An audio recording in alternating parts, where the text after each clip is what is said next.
Yo, what's up mga pare ko? Welcome back sa Paridan TV. Update naman tayo sa ating mga na-pruning na Black Pitch Chupentiho na seedlings. Ayan, so mas gumanda yung itsura nila. Ayan, mas dumami ang sanga. Ayan, matangkad na tong isa na to. Ayan, nakikita mo yung kanyang katawan. Ayan, itim. Ayan, napakagandang sili. So, mga dahon niya dark din.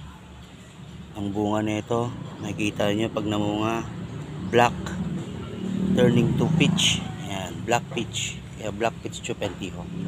Ayan, yun yung itsura niya ngayon, mga pare ko. Ayan.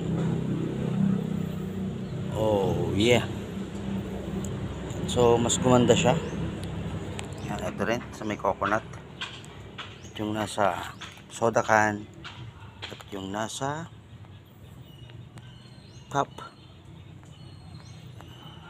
Ayan, so konting update lang sa ating mga sili mga pare ko. Ayan,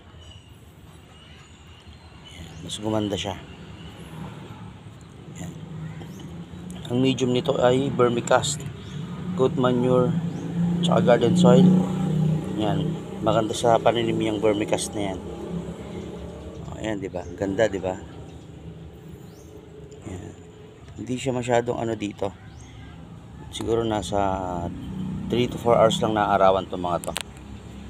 Kasi nga nasa pot lang sila. Ayan, hindi nila kaya yung nakababad sa araw.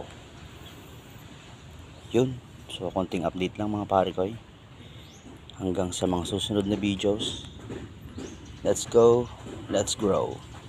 Strong mga pare ko. Yapa!